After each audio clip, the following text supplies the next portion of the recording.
ঘুম থেকে উঠে সকাল সকাল বেরিয়ে পড়লাম মায়েদের বাড়িতে যাওয়ার জন্য, কারণ মায়েদের বাড়িতে আজকে পুজো ছিল। আর মায়েদের বাড়িতে কালী পুজো হওয়ার কথা ছিল, কিন্তু ঠাকুমার শরীরটা খারাপ থাকার জন্য পুজোটা এবারে ক্যান্সেল হয়েছে, তাই ঘটে পুজো দিচ্ছে। ওখানে গিয়ে দেখি মা পুজোর সব কিছু কাজই মোটামুটি কমপ্লিট করে ফেলেছে, শুধু ফল কাটাটাই বাকি ছিল, তাই আমি ফলটা কেটে নিলাম। আর বাবু স্কুলে গিয়েছিল, আসার সময় গাড়ি থেকে ওখানেই নেমে পড়বে, তার মধ্যেই দেখি ঠাকুরমশাই চলে এসেছে। তারপর ঘরটা রেডি করে চলে গিয়েছিলাম আমাদের গ্রামের মায়ের কাছে। আমাদের গ্রামের মায়ের কাছে পুজো না দিয়ে কোনো কিছু পুজো বাড়িতে করা হয় না।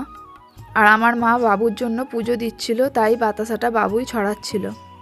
তারপর ঠাকুরমশাই পুজো শুরু করে দিল, আর বাবু আর মা দুজনে মিলে পুষ্পাঞ্জলি দিচ্ছিল।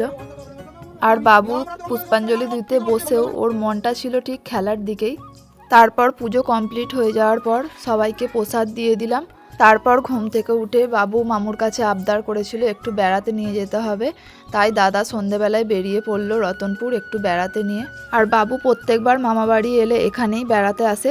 ওকে যদি কোথাও নিয়ে যাবে বলে অন্য জায়গায়, ও কোথাও যেতে চায় না, বলে আমি ওখানেই বেড়াতে যাব।